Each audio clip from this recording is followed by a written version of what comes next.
Welcome to the Life of a Marketer podcast. This is Jared. My company is Hive Lead. You can always catch us on Tuesdays and Thursdays at 11 something, not right on the hour, because we try to do things differently than everybody else with our podcast. And today's guest is Tom Augenthaler. I have no idea how to pronounce his last name. Tom, how do you pronounce your last name? My last name is pronounced Augenthaler. I got it right. I said Augenthaler. Okay, cool. Tom Augenthaler. Tom is dedicated to B2B marketing, influencer marketing. But I'm going to let Tom introduce himself and tell us about what he does. Tom, take it away. Sure, thank you. My name is Tom Augenthaler, like Jared just said, and I am a B2B influence marketer. So what I do is work with B2B companies and leverage the power of influencer marketing for those types of businesses, which is a bit different than it is for consumer businesses, which is what most media articles and such are about these days. Most of them want to talk about consumer products and the Kardashians and TikTok and all that kind of good stuff. But what we do on the B2B side of things is quite a bit different because we're looking for something completely different than they are on the consumer side.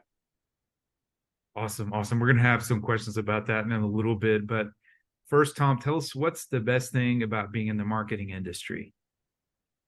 I got to say that one of the most exciting things about being in it for me is the fact that it's constantly changing and you have to be up to date on things as they come about. And they come about quickly, sometimes right out of the blue.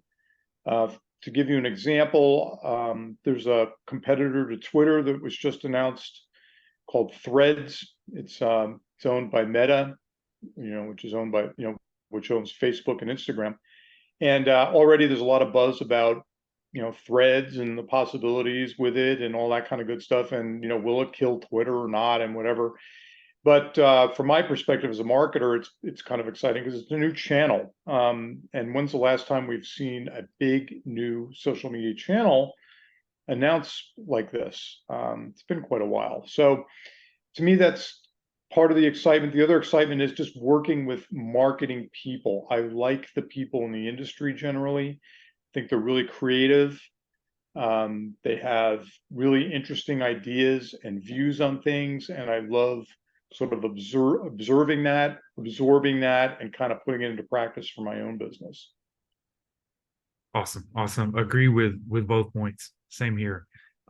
So what sort of advice do you offer to those that are in the marketing industry right now? You've got to stay on top of things, especially the trends, because you're going to need them for your own business and you're going to need them for your clients if you've got clients. So because clients are going to ask you, they're going to say, well, what do you think of this? What do you think of that? Should we bother with this or not bother with it? And you're going to have to know what, you're going to have to have an opinion on it. So therefore, stay on top of things.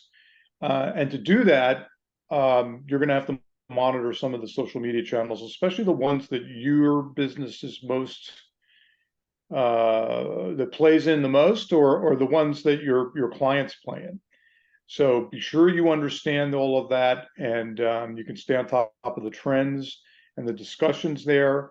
And that's, for instance, one of the ways I've learned a lot about what's going on with ChatGPT. Aside from experimenting with myself, I watch and learn what others have to say, who I respect. So I suggest that everybody else does the same. Awesome. All right. So Tom, we're gonna have some questions here. I have never met someone that specializes in B2B influencer marketing. So I'm the thought might have occurred to me that could exist, but I know nothing about that space. So I have a marketing company. I have a B2B company. How do companies leverage influencer marketing that are B2B? Well, it's all about reaching your buyers, right? So it's about getting in front of the right people who are going to be interested in your product or service. And there's lots of ways to do that these days. However, I noticed that the more that time goes by, the more and more noise that's created out there. So, there's people writing articles and all these kinds of things. I mean, we're inundated with information. So as human beings, what we tend to do is we tend to narrow down our focus and follow people or publications or outlets or whatever that we trust. So what you want to do is figure out who your buyers are listening to and then engage with those voices. And that's what I help companies do. So in the B2B realm, as opposed to the B2C realm, it's not so much about the size of the social media audience that a particular influencer may have. It's more about their expertise and knowledge within that specific industry. So, if it's about data, or it could be about AI, it could be about pricing, it could be about cloud computing, it could be any number of things. And that's what you want to do. You want to focus on people who have the knowledge and the experience. And it helps if they have a social following. I'm not saying it doesn't, but the social following doesn't have to be massive like people tend to think it does on the consumer side. And the B2B side, it's more about the expertise and knowledge and authority and respect those people have, because then they're going to be listened to. And those people who are being listened to, your buyers are probably following. So that's how it works on the B2B side. And I help companies navigate that. I help them broker relationships with those influencers to get content produced and to build relationships with those influencers so they can work with them going forward for a long period of time. So, Tom, maybe you could give us an example of a client you've helped, of what they did, to kind of maybe give us a little bit of an understanding that's a little bit better. Sure. Here's a story I like to tell once in a while. I was working for my client was a huge tech company, and they had a product set within the enterprise networking space. And a lot of people didn't know what they did in in the networking space, which was kind of surprising considering the size and scope of the company and how well known the brand is. However, just because you put out a lot of press releases doesn't mean anybody reads them. So what we did was, to rectify this, what we did was we built an influencer program that involved key influencers who were operated in that networking space, that enterprise networking space, to hosted events on site with the company, or even at industry events, we'd invite them to come and partake there. And one day at one of these events, hosted events, on the company campus, it was a campus in Colorado, I believe, if I remember correctly. And one of the influencers taps me on the shoulder during a presentation, and he says, "Hey, who can I talk to in sales?"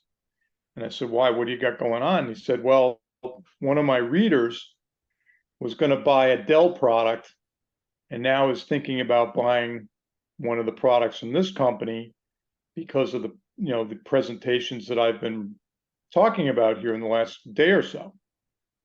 And what I did was I got a salesperson pretty quickly, and we got a conversation going with that audience member of that influencer, and a sale was made that was probably worth several $100,000, because they were buying enterprise grade networking equipment from the company.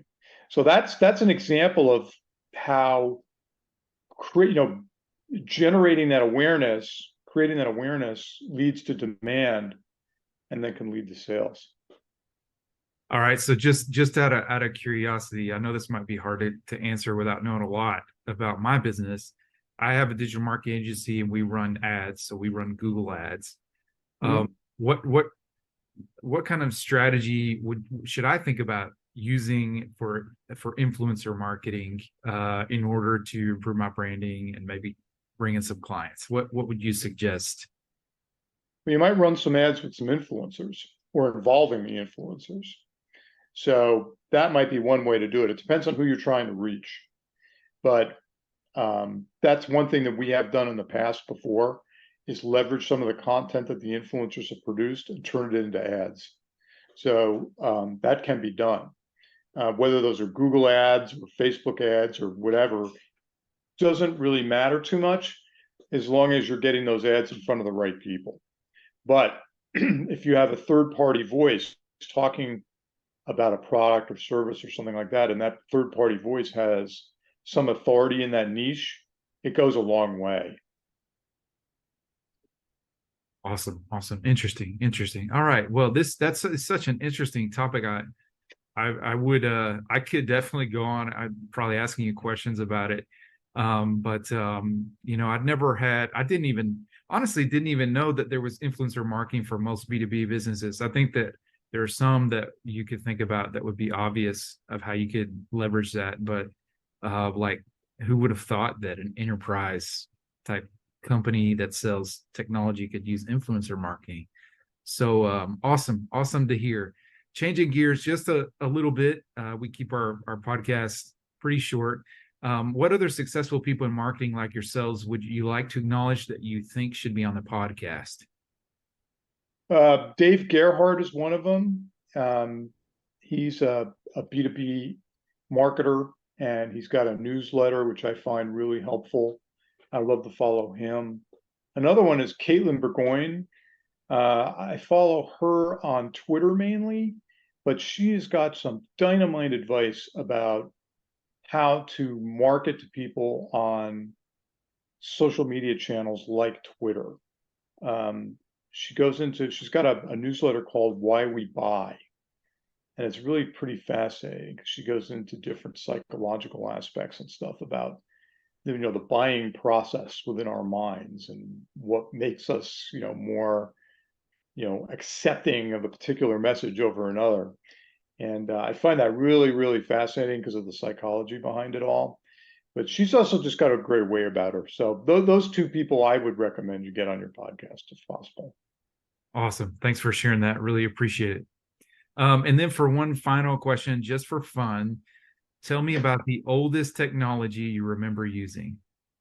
Okay, does that apply to like all tech in general? I will allow you to make that decision, wherever you want to take it. It was probably around the same time, but I remember my dad got one of the first cordless phones that I ever had in the house, and he was really kind of obsessed with it. He thought it was it was really pretty fun because you weren't tied to the cord anymore to the landline phone at the desk or something. You could walk around with it. It had an extendable antenna. The only other piece of equipment I can really remember was the antenna like you would like pull it out and it would be like super long, like this long. Yeah. It was like metal and stuff. It was and then I remember he got one of the first IBM personal computers, and that was probably in like 1983, something like that. So it was really kind of a novelty at the time, and I remember using it a little bit. It was a little perplexing because you had to understand DOS and all this stuff, but that's what I remember using. Yeah, the infamous C prompt, and you having to give it command. Oh gosh, yeah. Remember that? Yeah. I mean, it was just a whole nother world, man. Yeah, now you have AI can write you a newsletter, so you just in a few sentences you can tell it what to do. Pretty crazy, but that's true. It's true. Yeah, I remember those phones. The first one I saw, our neighbor got one. Like our family we were not poor or anything, but we weren't super well off. So the new stuff, we never got it, but they got it, and it was like a brick, like this big. Their wireless headset. Yeah. And it wasn't like a cell phone or anything. It was just one that where they could take it outside and talk without having to need a cord. And yeah, exactly. And the reception wasn't the best on those things, if I remember correctly. Yeah, if you took there was a lot of you took it too far from the receiver, and it didn't work that well. Right. Yeah, and Right, right, right. it would break super easy. It was like a piece of junk, kind of like if you took it apart, it's mostly air inside. Exactly. Exactly. It was really but it was a novelty at the time. And Right. it was new and different and people were sort of fascinated with it. Yeah, that's right. That's right. Now there's something new and novel constantly. Oh, Kids, I don't know how they. I hope they don't take it for granted I because know, me too.